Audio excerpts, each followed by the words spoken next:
വീട്ടിലെ പശുത്തൊഴുത്തിനായി നമ്മളൊരു biogas plant set ചെയ്യുന്നു. ബയോമെക്കിന്റെ പുതിയൊരു വീഡിയോയിലേക്ക് വീണ്ടും സ്വാഗതം. നമ്മൾ ചെയ്യുന്നത് ഫിക്സഡ് ബയോഗ്യാസ് പ്ലാന്റിന്റെ ഒരു വീഡിയോ ആണ്. ഇത് ഫുള്ളി അണ്ടർഗ്രൗണ്ടിലാണ് ചെയ്യുന്നത്. FRD 15-2 എന്ന് പറയുന്ന മോഡലാണ്. ഇതിൽ നമുക്ക് 70 ലിറ്റർ വേസ്റ്റ് നമുക്ക് ട്രീറ്റ് ചെയ്യാൻ പറ്റും. അതിന്റെ വിശേഷങ്ങൾ നമുക്ക് കാണാം. ഇതെങ്ങനെയാണ് മാനുഫാക്ചർ ചെയ്യുന്നത്.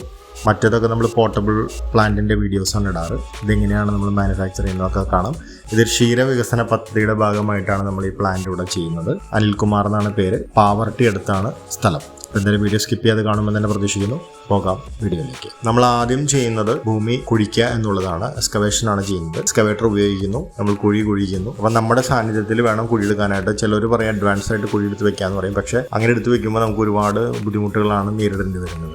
കാരണം അത് ഷേപ്പ് ചെയ്യാന്ന് പറഞ്ഞാൽ ബുദ്ധിമുട്ടാണ്. എക്സ്കവേറ്റർ ഉള്ള സമയത്താണെങ്കിൽ നമുക്ക് ഈസി ആയിട്ട് അപ്പം തന്നെ കൈയോടെ ഷേപ്പ് ചെയ്യാൻ പറ്റുന്ന ഒരു ഈ കുഴി എടുക്കുമ്പോൾ നമ്മൾ ഉള്ളിൽ വേറൊരു ചെറിയ കുഴിയും കൂടി എടുക്കുന്നുണ്ട്. അതിലാണ് വേസ്റ്റ് വന്ന് ഡംപ് ആവുന്നത്. ഇത് കുഴി എടുത്തതിന് ശേഷം ഫ്രെയിം സെറ്റ് ചെയ്യാണ് ചെയ്യുന്നത്. മെഷ് ഫുള്ളായിട്ട് കെട്ടി ഫ്രെയിം സെറ്റ് ചെയ്തതിന് ശേഷം നമ്മൾ ഉള്ളിലെ കുഴി വാർക്കാണ് ചെയ്യുന്നത്. അതിനുശേഷം നമ്മൾ ഒരു ദിവസം കഴിഞ്ഞ് ഈ ഫ്രെയിം സെറ്റ് ചെയ്ത് അതിലേക്ക് ഇറക്കി വെച്ചതിന് ശേഷം ഫുള്ളായിട്ട് ഇത് തേച്ച് പിടിപ്പിക്കും. 2 പ്ലാസ്റ്ററിംഗ് ആണ് വരുന്നത്. അത് കഴിഞ്ഞാൽ ഇൻലെറ്റ് ഔട്ട്ലെറ്റ് പണിയാണ് ചെയ്യുന്നത്. നമ്മൾ ഡെപ്പോസിറ്റ് ചെയ്യുന്ന വേസ്റ്റിന്റെ സ്ലറി വന്ന് സ്റ്റോർ ആവുന്നത് ഔട്ട്ലെറ്റ് ടാങ്കിൽ. അതിനുശേഷം നിങ്ങൾക്ക് വേണമെങ്കിൽ ഒരു ഓവർഫ്ലോ ടാങ്ക് എന്നുള്ള രീതിയിൽ വേറൊരു ടാങ്കും പണിയാവുന്നതാണ്. അല്ലാന്നുണ്ടെങ്കിൽ ഒരു പ്ലാസ്റ്റിക് ടാങ്ക് കുഴിച്ചിട്ട് നമുക്ക് അതിലേക്ക് സ്റ്റോർ ചെയ്യാവുന്ന ഒരു സിറ്റുവേഷനുണ്ട്. അതും നിങ്ങൾക്ക് വേണമെങ്കിൽ ചെയ്യാം. ഇത് ഇൻലെറ്റ് ഔട്ട്ലെറ്റ് ടാങ്ക് പണിതതിനു ശേഷം ഉള്ളിൽ നമ്മൾ പ്ലാസ്റ്റർ ചെയ്യും. ഉള്ളിലും പ്ലാസ്റ്റർ കഴിഞ്ഞിട്ട് നമ്മൾ 5 ദിവസം കഴിഞ്ഞിട്ട് ചാണകം നമുക്ക് ഇതിൽ ഡെപ്പോസിറ്റ് ചെയ്യാൻ പാടുള്ളൂ. അത് കഴിഞ്ഞ് കഴിഞ്ഞാൽ നമുക്ക് ഒരു കത്തിയതിനു ശേഷം ഒരു 6 ദിവസം കഴിഞ്ഞ് കഴിഞ്ഞാൽ നമുക്ക് വേസ്റ്റ് ഫീഡ് ചെയ്ത് തുടങ്ങാം. ഇവിടെ വേസ്റ്റ് അല്ല, ചാണകവും ഗോമൂത്രവും കൂടി മിക്സ്ചറാണ് നമ്മളിതിൽ ഫീഡ് ചെയ്യാനായിട്ട് അവർ ഉദ്ദേശിച്ചത്.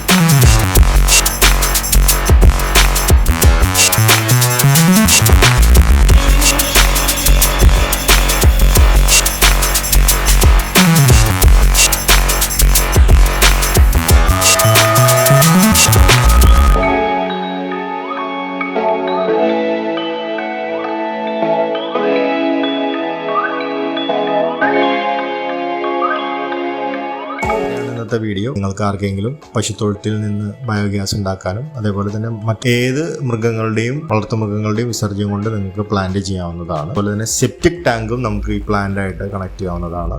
പുതിയതായിട്ട് ചെയ്യുന്ന വീട്ടിലാണ് അത് നമുക്ക് ചെയ്യാനായിട്ടുള്ള സൗകര്യം ഉണ്ടാകുന്നത്. അടുത്തൊരു വീഡിയോ ആയിട്ട് കാണാം. ക്ഷീരവികസന പദ്ധതി പ്രയോഗപ്പെടുത്തണം. പുതിയതായിട്ട് ഫാം തുടങ്ങുന്ന ആൾക്കാരാണെങ്കിലും PCB ബിൽഡിംഗ് പെർമിറ്റിലും പ്ലാന്റ് പണിയാണ്.